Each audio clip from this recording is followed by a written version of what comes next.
Alright, so I have my final bevels ground into shape. There's a little bit of varying, like a line variation up here, and I think that's just because of the variation I have in the steel. The thickness is a little bit different, so it would have been best to grind this flat before I started grinding the bevel, but I'm definitely learning a lot on this knife. It's time to grind in that final edge though. This belt sander is really nice. I did a lot of upgrades to it. I made a new table and fixed up the belt rest right there. And this is a lot easier to change belts, and everything just lines up a lot better. So right here where the blade meets the finger guard, I need to take it in a little bit because I can see it's a little bit off center. So I want to grind on this side, and that'll bring that edge closer while I'm making that final edge on there. That's just what I'm going to try to move.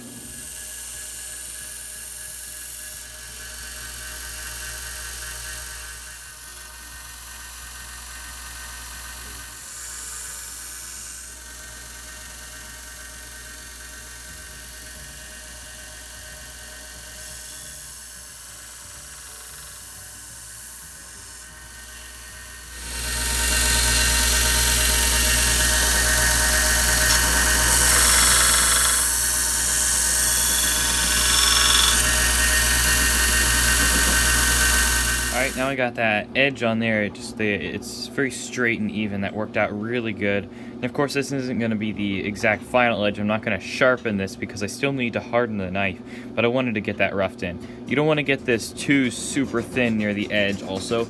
If you go way too thin here, and whenever you temper it, that could really start to really beat up your edge. So you don't want to go as thin as you possibly can. With an angled file, I started getting these notches in place here. And that's just acting as a finger grip, so if I grab on here, it gives a good spot to rest your thumb, and you can really get a good grip on it.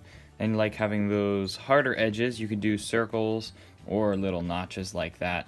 I think those notches add to this design, and I really like it. As I was working on this, flattening this out, I kind of ground off the tip a little bit. Wasn't meaning to, but it happened. So I compensated for that using one of those top bevels. It's really popular on knives. It's a common thing to put, and I thought it would look nice on here anyway, so I did that, and it definitely really covered up that mistake.